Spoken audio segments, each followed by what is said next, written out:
10,000. ఈ డేట్ ఎక్కడ ఇచ్చారమ్మా? డేట్ ఎప్పుడు కట్టారు ఇది?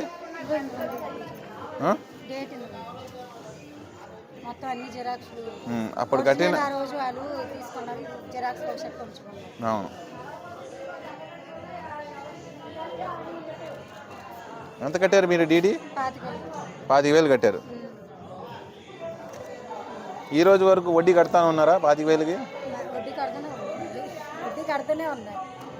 2018లో మీకు అలాట్ అవ్వాల్సిన ఇల్లు ఇప్పటివరకు ఇవ్వలేదంటే కట్టిన ఇల్లు అలాగే ఉన్నాయి. మరి మిగతా వాళ్ళకి హామీ ఇస్తాడు స్థలాలు ఇస్తానని చెప్పి మోసం చేసే విధంగా. ఇప్పుడు ఈ కట్టిన చలాను 25,000 ఈరోజు దానికి కూడా సమాధానం ఇవ్వట్లేదు ఏమి కూడా అడిగితే కూడా.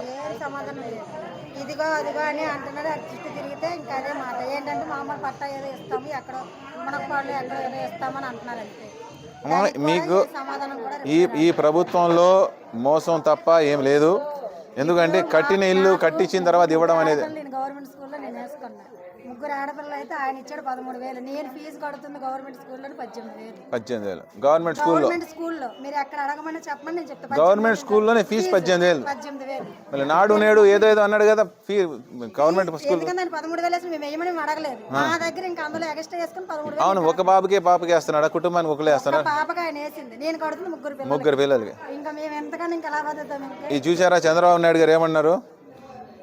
తల్లికి వందనం 18 సంవత్సరాలు తక్కువ ఎంతమంది పిల్లలు ఉన్నా వాళ్ళందరూ కూడా 15,000 ఇస్తున్నారు. ఫీజు అయితే 5,000 అవ్వలేదని మా పిల్లలు కూడా పంపిస్తారు. వారం రోజులు కూడా పంపించలేదు. ఏం పాప ఇక్కడే ఉంచాను నేను. గవర్నమెంట్ మీకు వేస్తున్నారుగా మీరు ఇవ్వడానికి మీకేంటమ్మా ఏమనంటే అక్కడ నుంచి గవర్నమెంట్ ఏం చేసుకోవడం. ఇది జగన్ మోసరెడ్డి చేసిన తప్పుడు ఎందుకంటే ఇప్పుడు హామీలు ఇచ్చి ఇదైంది. తర్వాత ఏదో ఇల్లు ఏదో ఒకటి మీకు ఇందాకే మామకి చెప్పాను. మన ప్రభుత్వం వచ్చాక పశ్చిమ నియోజకవర్గం ఫస్ట్ చేసేది మీకు టిడ్కో ఇల్లు ఫస్ట్ అలాట్ అయిన ఇల్లు అన్నీ కూడా మేము అందజేస్తామని చెప్పి దాన్ని ఫస్ట్ టేకప్ చేసేదే ఇదే పని అని చెప్పి మీ అందరూ తెలియజేస్తా ఉన్నాం. మీరు మాత్రం ఈ రిసీప్ట్లు జాగ్రత్త పెట్టండి. 2 నెలలు మాత్రమే తప్పనిసరిగా అధికారంలో బాబు గారు వస్తారు. మీకు న్యాయం చేసే విధంగా మేమందరం కూడా పోరాడదామని చెప్పి. అదే ఇవ్వద్దు, మీరు జాగ్రత్త పరచండి. ఎందుకంటే మీ పత్రాలు తీసుకొని 9 సార్లు కరెంటు బిల్లు పెంచిన ఘనత వైఎస్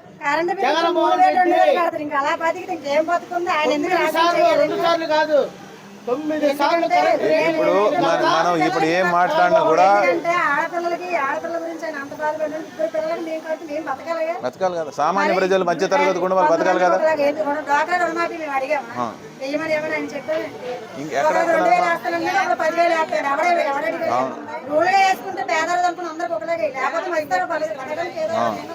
ప్రభుత్వాన్ని కోరుకుందాం.